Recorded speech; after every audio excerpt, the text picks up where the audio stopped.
Welcome back to the Football Fitness Federation podcast. Welcome back, fresh off another stag do. Jordan Tyra, how are we doing? I'm actually okay. I've got a bit of a cold, but I'm all good other than that. But I'm happy to be back as always. Looking forward to this Anyone, one. if anyone else is having a stag do, just invite Jordan because he seems to have one every weekend at the minute. He needs to shake it up. That's a and, life. He's alive and to party. I'm delighted to say a long, long time coming, this one.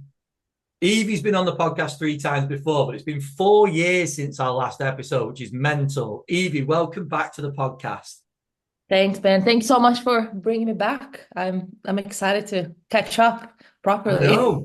That's Yeah. I literally can't believe it's been 4 years, and I know you've had an incredible amount going on in that time, which we're going to get into in a second.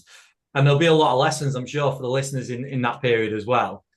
Um, For sure. what I would say is that Evie's obviously done 3 episodes before. Two were solo episodes, and then you did an episode with Julia and Erica as well. So the listeners can go and check those out. They're episodes 42, 64, and 110, where you obviously covered quite in depth your Yeah, career up to that point. Well, give us a for sure. little bit of a guide in terms of what your career's been up to there, but then a bit more depth from sort of 2020 to now. Yeah. Yeah, we've been Question. reminiscing about the last 4 years, but I think yeah, just a quick overview. I pretty much was in America for 11 years and up until 2020. I was with Orlando Pride. That was my last club in America for about 2 years. And a lot happened with COVID, of course, with everyone's life. So I think it really got affected by it. But long story short, I pretty much loved my time in America. I had the best time, but because of personal circumstances, I had to leave America back then and decided to come to England because it was kind of the most growing place for women's football, really. And as I was coming here, and I had like a pretty much like a month to sell everything in Orlando, my car and I had a lease car there and like apartment, and bring my dog, which was the most expensive thing that in that move. And I in that process I was interviewing for Brighton Women's as a sports scientist role that was out there. So I think when we talked last in 2020, I was in an Airbnb waiting for my visa to arrive. I had to wait 4 months to my visa to arrive and actually wait until December to actually be able to work, which was quite scary times because it was in the middle of COVID. I'm in a different country, don't know what was going to happen. But I was glad that after I left Orlando, before I left Orlando, I started this mentorship program, which was almost my part-time that allowed me to be 4 months without work in here and paying for Airbnbs and trying to figure out where we're going to live. So yeah, so fast forward to now, 4 years after that, a lot happened. And excited to kind of dive deeper into that. But I pretty much decided to move away from full time in an organization in a club, and decided to open my business. Took the leap of faith, and yeah, it's been quite a journey, and it's been quite interesting to learn and to be challenged by all this the stuff in the industry and with the growth of women's football and its growing pains at the moment, and how can we bridge that gap. I think that'll be really interesting to go into your experiences of how things have developed as a business for you over the last 4 years. Because I know there's a lot of people probably looking to do similar to you, or maybe taking the first steps into going into some sort of private world, setting up a business. Talk to us about that initial period because that's quite important, isn't it? Having either a full-time or a part-time role, and then trying to set something up alongside that. Talk us through Mhm. the initial process and think, and even your mindset in terms of how you were approaching it. Yeah, so at first, with when I was at Brighton, I was of course full time and in a very very good club, very professional club. And at that point, I was actually starting to do some consulting with FIFA and UEFA, So that was the beginning of it. And like, I think it was after a year that I was at Brighton. And I wanted to continue with my business on the side because I realized that over the years, relying on just a job, one job in a club, it's a very tricky and dangerous thing to do because you never know what's going to happen. So I really kind of really forced myself to develop that stuff on the side, and it was a good thing, but also the worst thing for me because I remember working 7 days a week with Brighton and traveling and I don't think I realized that I was from since I moved to um, back in Michigan before Orlando, I literally did not stop. And a lot of things happened in my personal life. I lost my dad and my grandma. It was very hard, and I just kind of pushed through it, and I didn't have time to reflect and realize that I was like, here I am in a different country in England again, in a different place, and trying to push the work and my identity solely on football. It got to a point that I was arriving at 6 p.m. I would leave at 6:30 to the club. I would arrive at 6 p.m. and I would just do more work on the side. I'm like, I need to keep my social media on. So I'm going to have to create more designs and stuff to put out there so people don't forget about me on that side. And of course, being in a full-time professional club in the WSL, I think a lot of clubs are very protective in terms of what you do outside of it, even in your connection to the club. So it started to become quite difficult. I had then on in 2021 a huge panic attack. So I was starting having mini panic attacks, and I think it was my body saying, it's been too much. You have to slow down when you have been through a lot and you're still trying to do a lot. And then this night, like I woke up in the middle of the night and I literally thought I was dying. It was the worst, weirdest experience ever. I normally when I would have a mini panic attack, I would go to the bathroom, I would look at myself in the mirror, and then it's like, okay, it's fine. You're okay. Did the same, looked at the mirror, and everything was black around me and it was like disappearing. And I'm like, whoa, this is not good. So I told my partner back then, I said, call the ambulance because my heart rate at that time was 170 beats per minute. So it was from 50 to 170. Emergency came right away. And they came to my room and they were like, yeah, this is too much. And it was during COVID, so everybody was very anxious about anything about heart. So took me to the hospital, stayed there for 2 days, and then realized there's nothing wrong. Like in the bloods, it was definitely a panic attack, and that kind of woke me up, and I was like, whoa, that's a really huge sign that I really need to change things. And I think a lot happened at the club back then. And a lot of stuff that I was like, I don't think this is the place for me. And I don't think this is, it shouldn't be like that. And then things happen. And then I realized, I could look for another club to do full time, but what I'm going to do, I was very traumatized by the events and everything that was happening. So I said, you know what, I'm just going to record a lot of classes and I'm going to create this course that I always wanted to create. And that's what I did. I was like, okay, things are going to eventually, hopefully get better and I'm going to find my feet. But organically, things started to come and I got a more work with FIFA and UEFA on the side and got a contract with Under Armour for 2 years back then. And then I released my course, my group mentorship, and I found myself again. I was like, okay, this is what I'm going to do. And it was quite hard. Like it's just because you're kind of going against what the industry tells you to do, which is you go get your dream job in a club, and your life is made, right? If it was that easy. And I just realized it wasn't like didn't really fulfill me the way I wanted to be feeling fulfilled. So yeah, so that was quite intense time, and it was a little bit after we had that podcast. I think a year and a half after that, a lot happened. And then so for the past 4 years, a lot of things happened from that moment. Yeah, we'll get into that in a second. I really appreciate you being so honest with that, because what I think is really tough, isn't it, is we've obviously all set businesses up, and we've probably all done it alongside other things as well. And you literally scrape together any available time in the day, don't you, to work on things.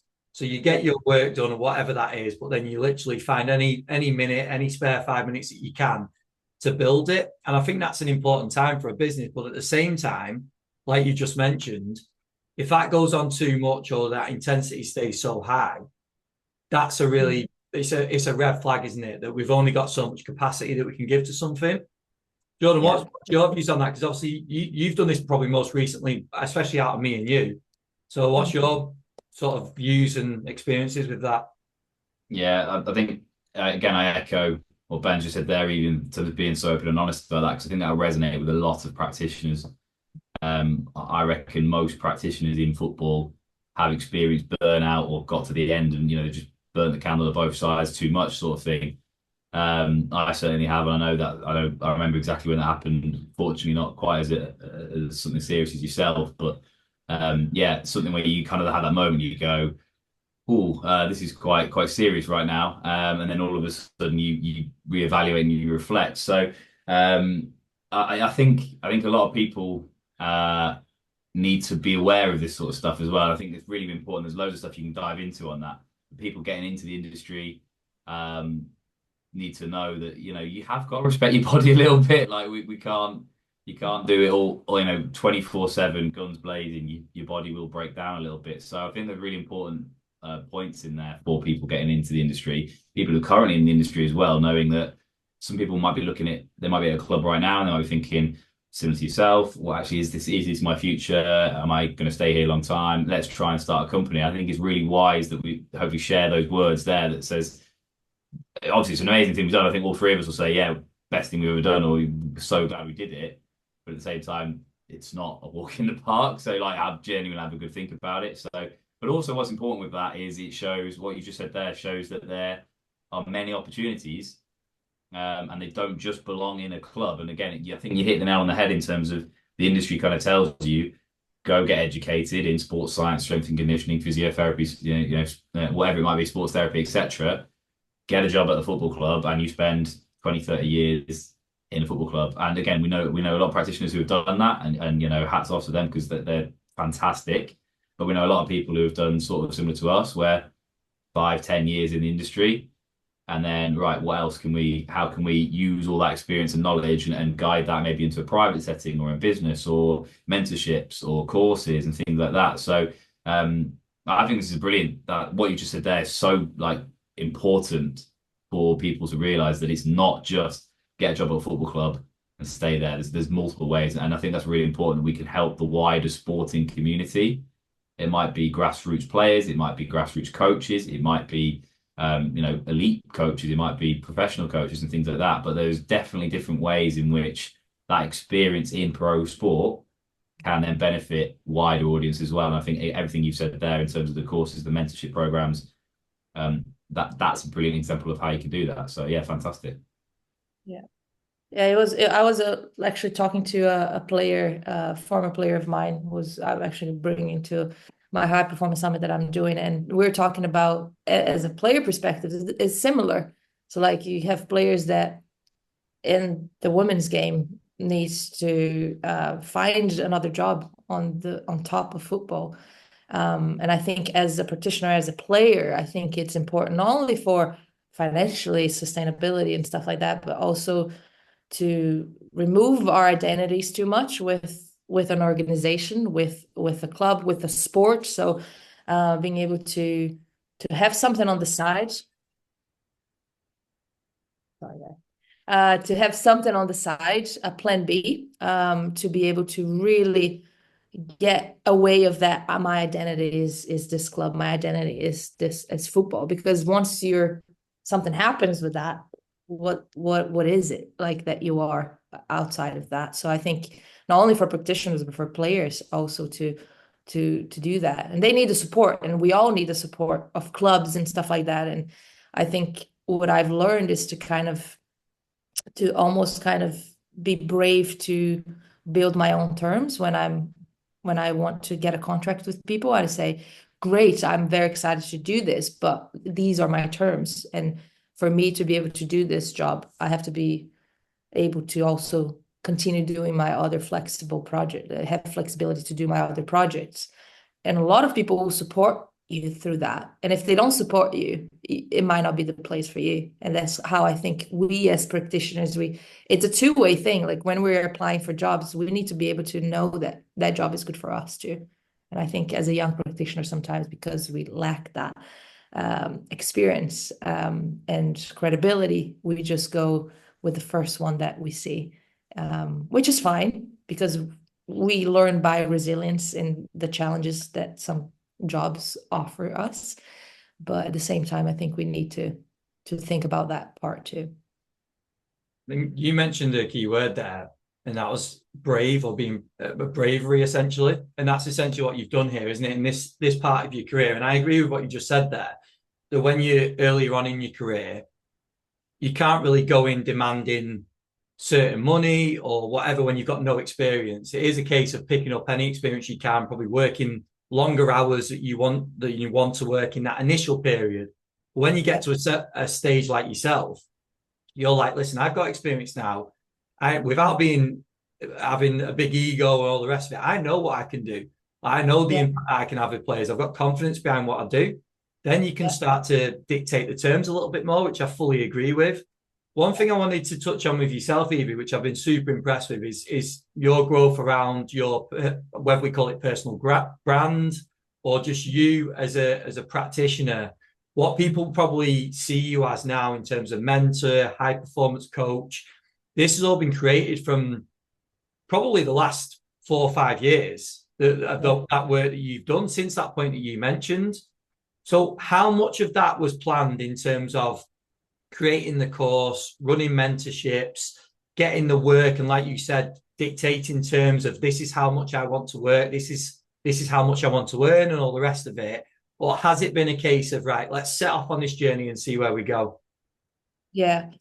I think, like I said, it's something organically kind of came together as things happened. But the biggest thing for me was the hardest challenge as I was building my business was nobody teaches you how to value yourself, how to price yourself, how to negotiate, how to go and say, listen, this you want my services, but then you don't want to pay for it.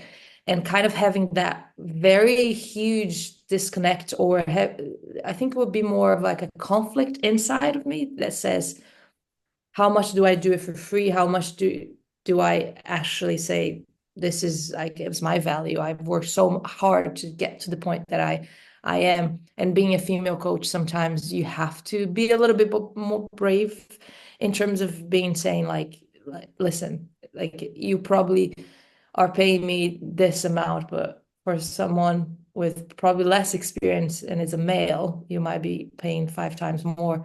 And so that for me was very hard. And I think I was very, very lucky that Fergus Connolly was one of my mentors and has always been my mentors through that, because he was able to help me to negotiate and help me kind of create skills to kind of go, listen, this is not right, and professionalize the way I would do my business. So I created this contractor document that outlined my expectations, outlined my deliverables.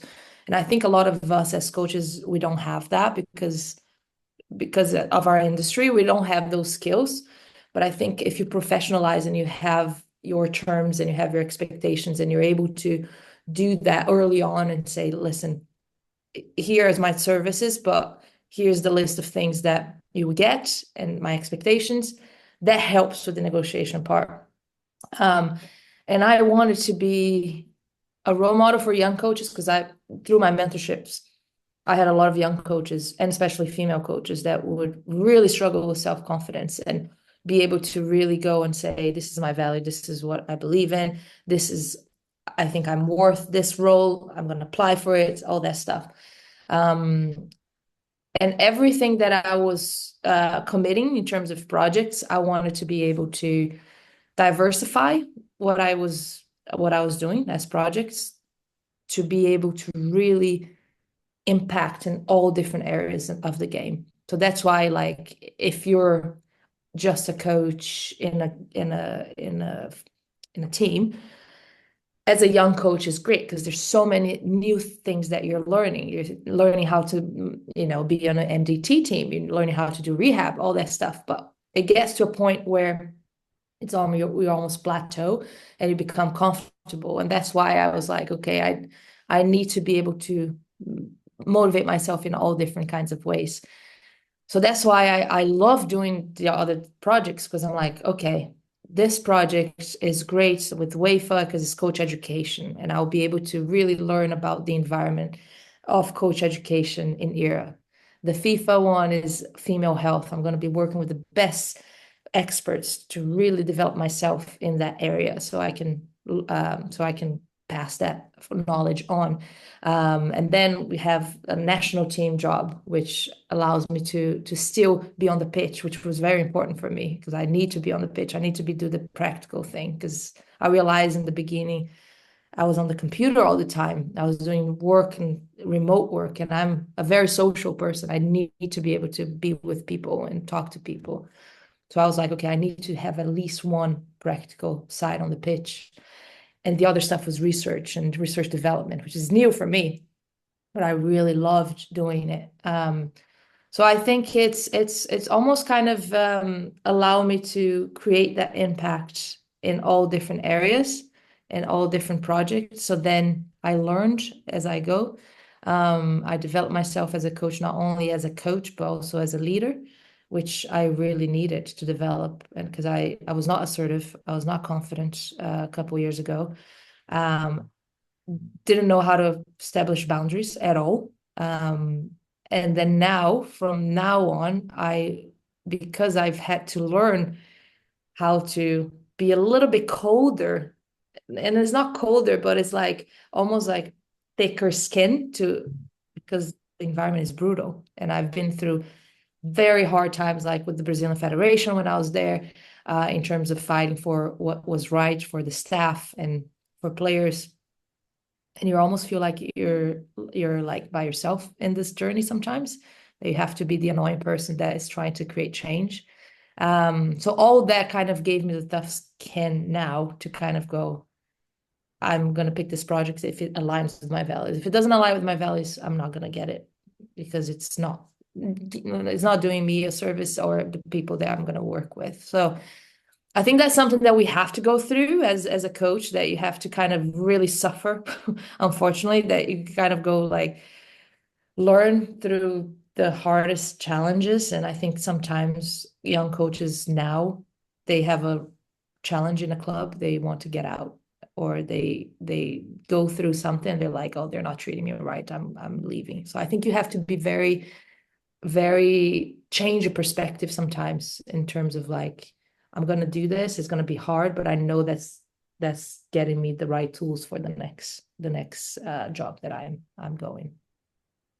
That gives you the experience and the confidence into what you've done as well, doesn't it? Because you've mentioned just now about all the areas that you upskilled and everything you do now, everything you're involved in now. And I'm sure on reflection, you'll go back to times where you were like, that was a really challenging time at that club at that certain time. But now I can appreciate it more because I've been through that, come out the other side, and now I'm creating things to try and steer myself away from that and create freedom and give myself more choice and all the rest of it. Whereas if you hadn't had that, I'm not saying you wouldn't have got to this point, but it's less likely, isn't it? 100%. And that's the beauty of it, I think. When I look back in 2000, what was it, with Brazil, I was there, and it was I got the job in the middle of a chaos in my personal life, and everything was happening.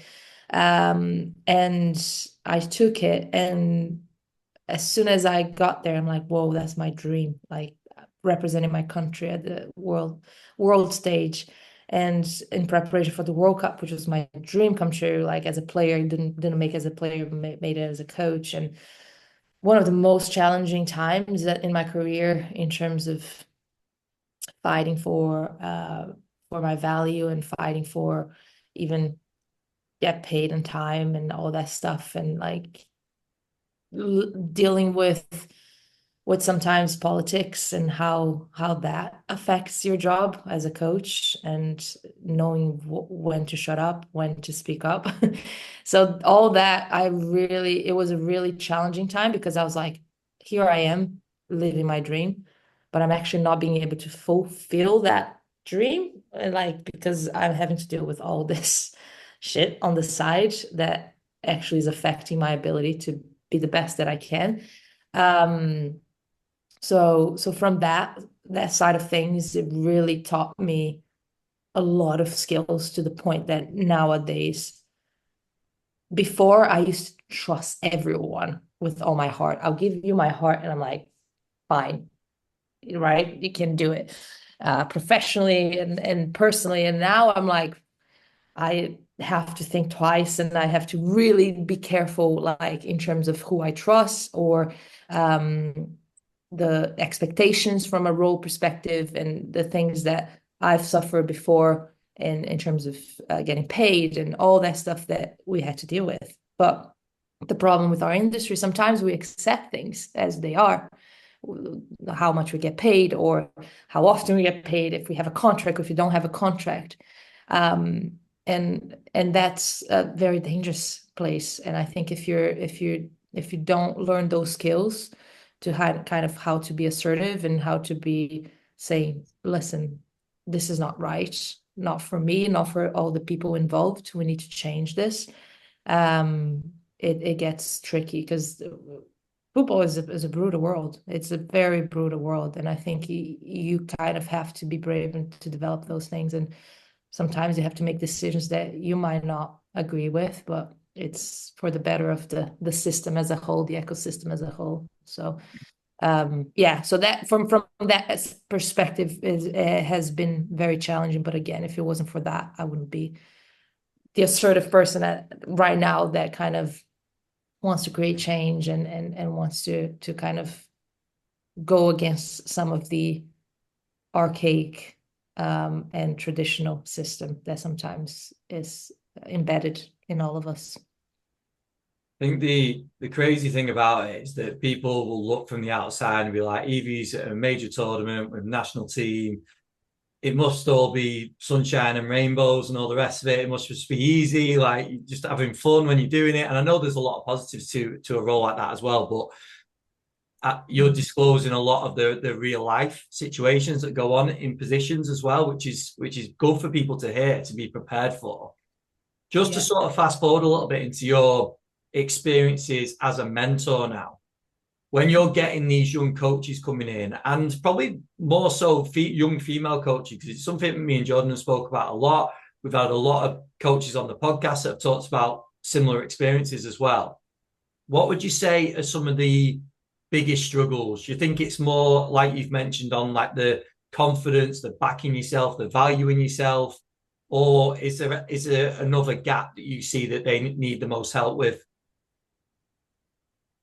Yeah, I think the self-confidence is a big one. And I think the self-confidence also to be able to change the system. I think that's important, because if we're like, especially in women's football, there's still so much that we have to fight against. And I think as young coaches, a lot of the times we are in situations where we are getting underpaid and we are kind of doing 7 days a week. And I think with that self-confidence also, I think the biggest thing is the self-reflection part, because of the environment that you are in, where you are expected to do so much in one role, that you don't have any time to self-reflect as a coach. And that's why I always say that in my mentorships and my courses is like, and a lot of the times we as coaches, we will blame the system. We'll say, well, it's because it's busy and we expect to do so much. But I think if we are not careful with it and we don't create systems and processes that will force us to self-reflect, and I talked a lot about this, is kind of I've kind of found ways to create processes within my sports science Excel sheets and stuff like that that will force me to take 5-10 minutes to self-reflect. So give an example, I always done the journal log, right? The journal log where it's I put everything that happened in the day, like drill by drill, minutes spent on the drills, things that I've seen. Today was a cold weather, so hence the mood of the team was a little bit down, just to allow me to look on the outside lens of what was going on. So then before I would go even out of the office, I would have to fill that journal log and say, okay, what are the key points of things that I saw? Maybe it's something like, oh, a player came and she mentioned that she needs this. What is the action points that I need to take from that? So that's gonna hold me accountable to actually do something about what I've seen. The outcome of that, and then a check mark if I have done it or not. And I actually went back to it and did it. So I think that for young coaches and for coaches that are doing so much, there are very creative ways that you can go about this, where you create a system within the system of sports science data side of things that you can just fill out before you go, and to create that kind of to get people to think about those things. Like I'll give you an example. When I started with the national teams, I would receive data from clubs ahead of camps, because we needed to know what the players were doing, and all we would get was GPS data, right? And I'll be like, yeah, this is great, but it doesn't give me context and it doesn't help me as a practitioner to get this. Even when I was at a club and the national team sent GPS data, I'm like, well, it doesn't give me a true idea of what players have been through the camp, cognitive load. They're just giving me the physical load, and that physical load, I don't even know what it is, because it's just output. It doesn't tell me what they've done. So I started to create templates that would be like my international reports that would get so many contexts outside of it. So then I would send it to coaches. So then as a coach, if I receive something like this, I'm like, oh, I want to do something like that. I want to give the right amount of information to allow a player to get what they need in the environment. So then I started to go and say, okay, in our camp reports, there's a detailed information on our training sessions. So that means 15 minutes spent 4v4, whatever it is. And observations column says they had time to do ice baths, contrasts. They had a lot of meetings this day. And then we would put the wellness with a lot of details in terms of soreness sites. And this is what we've done. Full transparency for the club to be able to know what we do with the players. Then I noticed the club started to then send more detailed information ahead. There's way more than GPS. So I think as coaches, we don't realize how much we can change the game by just professionalizing the ways we do things, or making things a little bit clearer and thinking outside the box. I always say you don't have to be a leader to lead. Those things we already are able to generate a change in the environment that you are, and make people better and challenge people to become better practitioners. So I think that long answer to your short question, but I think that comes with the self-reflection and self-confidence, because if you are able to develop those things and to professionalize the way you do things, automatically you get more confidence, and you get more confident in your ability to lead.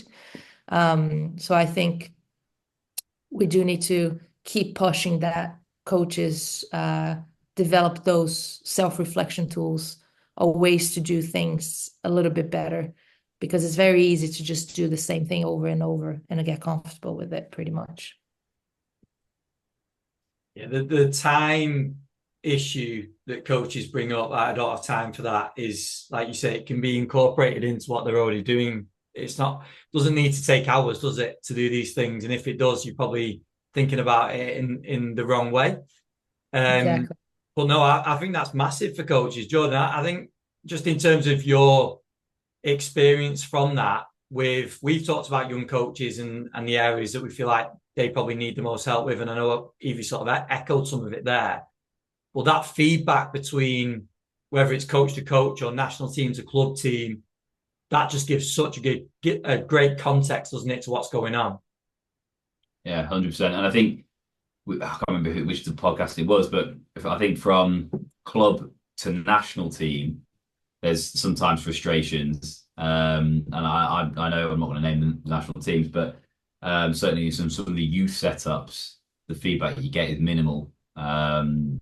From around Europe, I'm not going to again mention them and call them out, and you're like, cool, right, fantastic, and then you have to go and just ask the player and try and get as much information.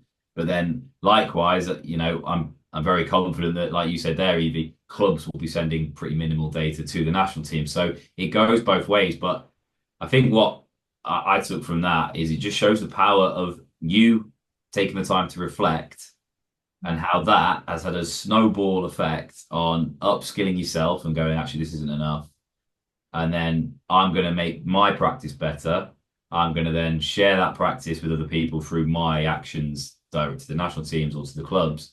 And then the people noticing it and going, yeah, I like that. Actually, I'm going to do that as well. And just from the power of reflection. So if I can make any point in this, it's that reflection, regardless of how tight your time is and how hard it can be. And I've been in roles where you are just literally getting through the days and you're getting in and going to sleep, waking up and repeat the process for season after season. And then you think, I've just done the same thing and I haven't really actually checked if I'm actually doing the good things.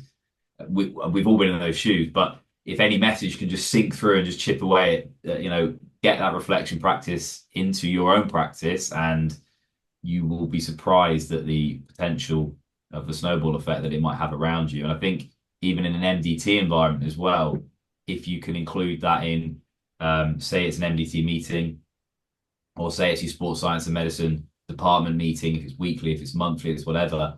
I genuinely think there's such power in weekly or monthly reflections. And you might go around one team member each week and just say, talk us through something you've done this week.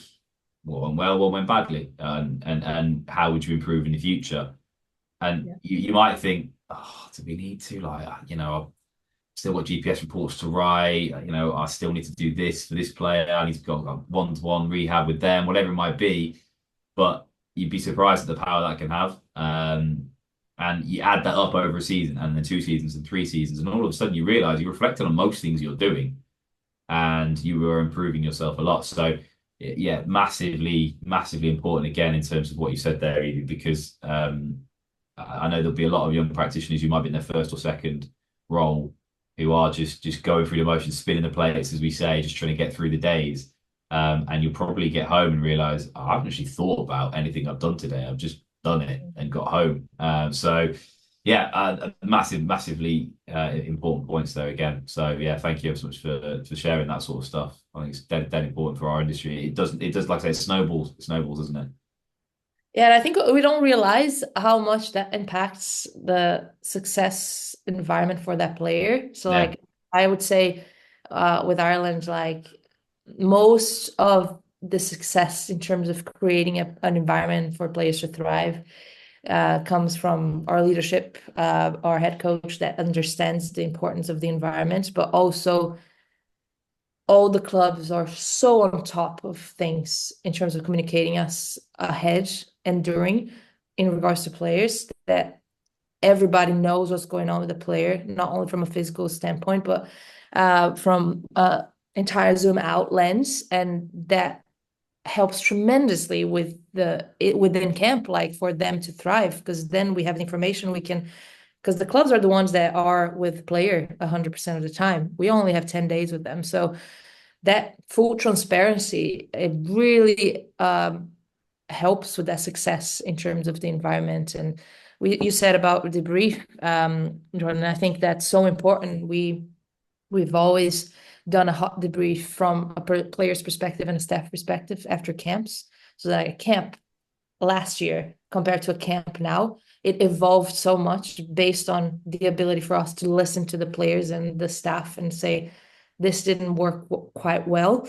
How can we change things around scheduling and stuff like that to create the best environment for those players to thrive when they're in camp? And if you don't have those debrief sessions, you don't allow the time to listen to people. Then you're just kind of going automatic, autopilot, and you're not really developing the systems and processes from a, not only MDT perspective, but the entire ecosystem as a whole. So I think debrief and feedback systems, I think it's important because a lot of times we don't listen to players as well as we just tell them what to do all the time. The important thing as well is that the listeners will all want to improve their value as a practitioner as well. So we all want to stand above what others are doing, don't we? We all want to be seen as one of the best coaches that are out there.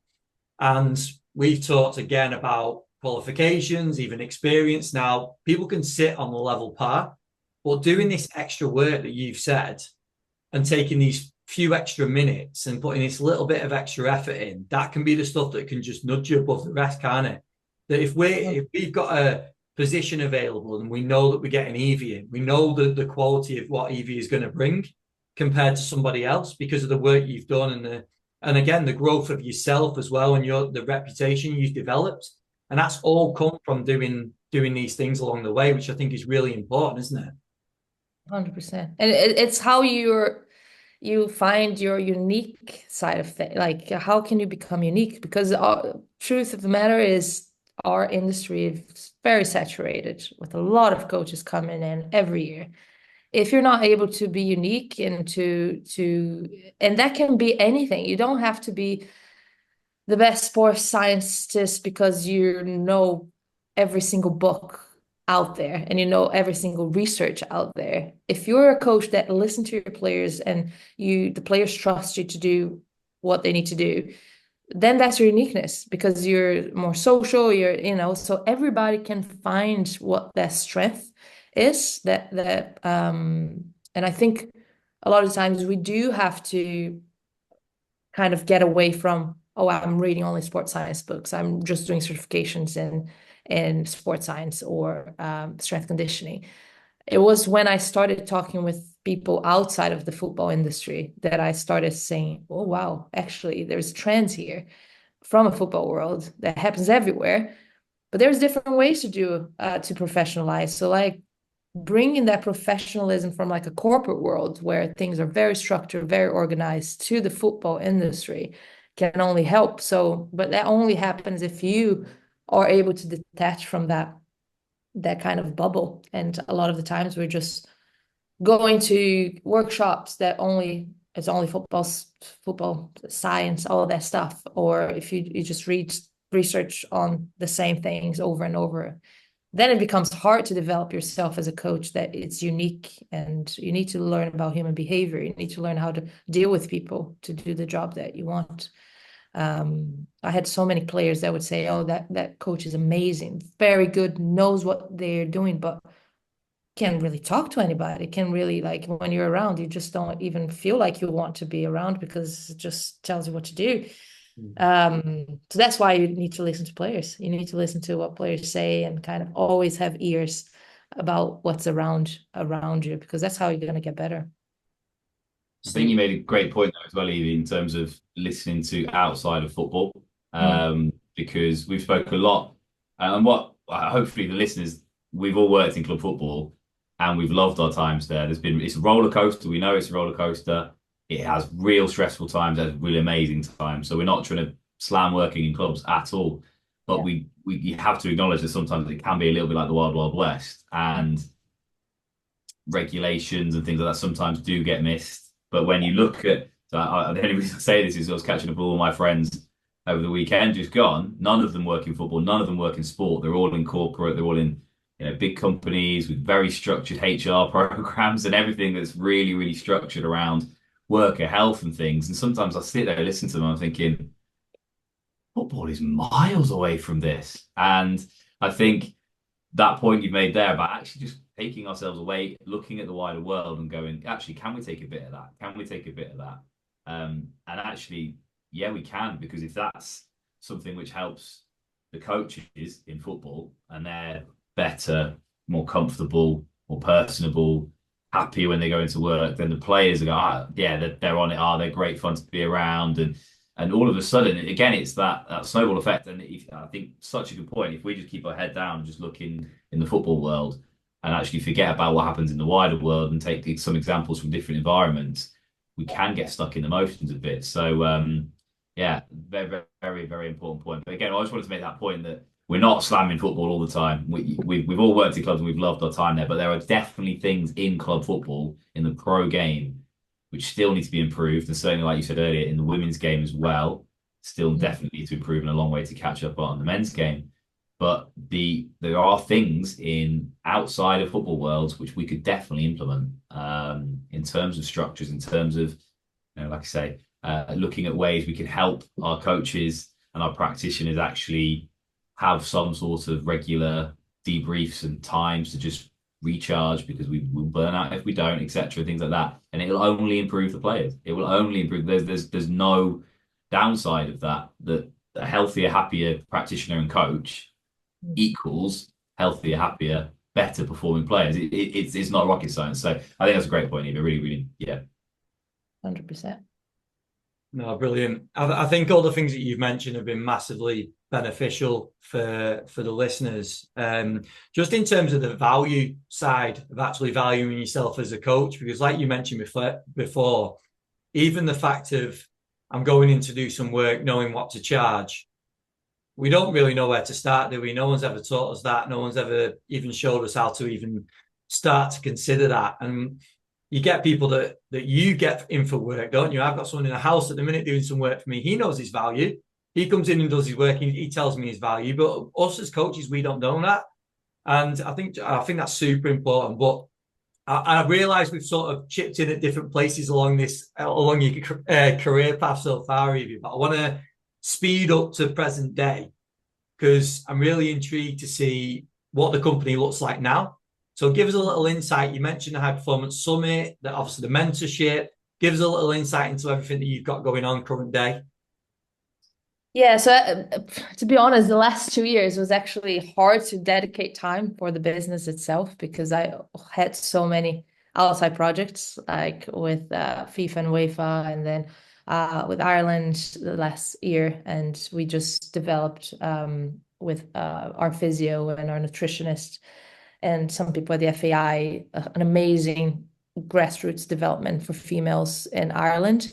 So there's a lot of time, and I think that's one thing that as I'm reflecting a lot of what the past 2 years have been, it's been amazing for my professional career and personal career, because I think I'm able to be way more sort of in terms of my time and logistics wise, in terms of like, okay, this is going to be a very heavy period of jobs and projects, but I know that I need to get away for a week to just relax and not think about football. And I'm kind of very self-aware. So like I was doing a presentation at a conference a couple months ago, and I realized in that conference I couldn't even stay there for long, because I couldn't talk about football anymore, because I was coming from so many days away, traveling, talking about football and reflecting all that stuff.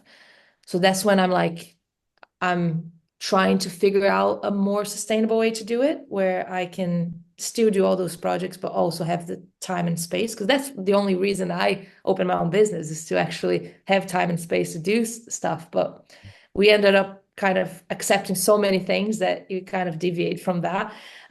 So it's been a constant reflection and learning. And I have my diaries in each project that I have. to kind of like sit and see everything in that system. What's going well, what's going wrong, how can I bridge that gap? So then I can develop more and better systems in the future. But at the moment, to be honest, Ben, like next year, I want to be able to do way more professional development for myself, because I think the last 2 years is a lot of giving and like doing like a lot of speaking opportunities and courses and projects, but I really miss receiving, and in terms of like uh, getting myself better in a lot of different skills that I want to continue to develop. So at the moment, the High Performance Summit, which is very exciting, it comes from those last 4 years reflection of everything that was wrong with the industry, everything that was amazing in the industry, and kind of talk about the things that nobody talks about. So kind of bringing game changers, disruptors in the industry to discuss that. And then on the side, I'm revamping my entire website. I got an amazing branding person to work with me for the past 2 years, working on my branding Bible, working on my website, who's hopefully gonna get done soon. But the idea is, I was like, I need to take some steps back. Instead of, I want to put everything out there for my business, but I was not ready for it because I didn't even know what my business was. So now I'm slowly dedicated a lot of time with Tiff to kind of sit down and say, where are we going to go from here? Where do we want to go from here? And now slowly I'm trying to understand how that's going to look like. So I think in terms of services, what I'm going to do, I think next year is going to be quite exciting in that sense, that I want to create more space for that, to get my mentees back, to get more time to do mentorships, because I haven't had time to do my mentorships, which I love doing it, and other services. So at the moment, I'm kind of like, I want to finish this year doing all the deliverables for all the projects that I'm doing at the moment, qualify for the Euros with Ireland, hopefully, or have one more camp, which is going to be huge if we do, because then when we do have that, then I'm able to say, okay, next year, here are my priorities, what I'm going to spend my energy, and be very diligent and disciplined in terms of like what I say yes to, what I say no to. So then I can continue to create impact. But bottom line is, I just want to keep empowering especially young female coaches, young coaches in general, to understand what they can do with their careers. That it's way more than just picking the best club in the world to work in. Because I think there's a lot more that we can create impact. Listen, you're definitely doing that already, but I know with all the extra plans that you've got in place, you'll certainly kick on and do that even more. But just finally on that, you've mentioned throughout this chat around the importance of you spending time on the grass, actually being with a team. That I saw your face light up when you mentioned it, and you get a little buzz from actually getting your hands dirty and getting stuck in. But then also you just said there about the same sort of feeling around working with like a mentorship program as well.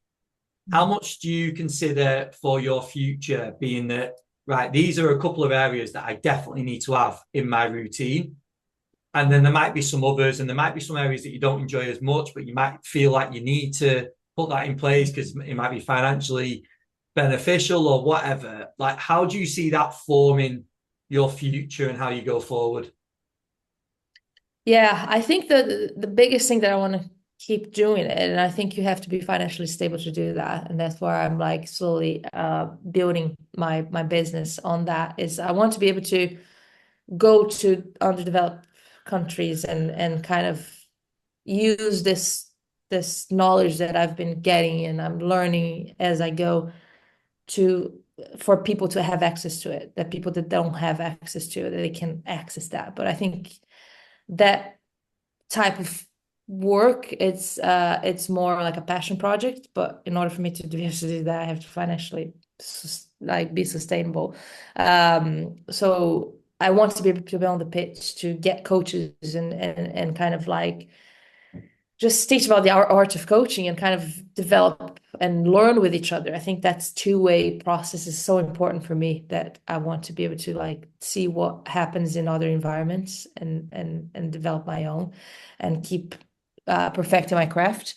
But definitely I'm kind of going away a little bit from like pure strength conditioning, sports performance, like in terms of the actual sports science. I'm way more in terms of the leadership management, the kind of broader impact, resources, grassroots development, more on that side, which was completely the opposite a couple years ago. Like when I was in Brighton, when I was at Brighton as a sports scientist, I really wanted to dedicate that 2 years of like just being a good data scientist because I didn't have that skill. So because that sports science role was just being a sports scientist allowed me to really focus on that. And I spent a lot of time with Shane Malone. He was teaching me all the types of data and how to communicate the data. But now I'm kind of staying a little bit away from it and being more still developing my craft on the pitch, warm-ups, movement skills, how to do that in a more ecological, dynamic sports way where it's instead of just drills, kind of help open up the amount of stuff that we can teach players with that warm-up, because I think a lot of the times we just use the warm up just to warm them up and we lose the time, the development time that we have with the players. But yeah, I think more and more you see me more on the kind of grassroots research development, leadership side of things. But I don't want to lose that pitch kind of, because I love movement. I love we always talked about in terms of like watching movement, learning how to move better. I love that part. So yeah, so we'll see what's going to happen the next few years, because it's always something come up and change my entire trajectory. But I'm open to whatever comes, really. I think that's been a brilliant insight into how careers can transition. And you've done a great job in terms of, obviously people can go and listen to the other podcast because they'll probably hear you speaking very differently as well, because it was a different phase of your career, wasn't it? A different focus at that time. But listening to what you're saying now on reflections of the last few years, currently, and then going forward as well, it's just brilliant to see your progress as a coach as well, and someone that's a massive influence in the industry now as well, which is again brilliant to see. So I really appreciate you being so open and honest, Evie, and it's really good to catch up.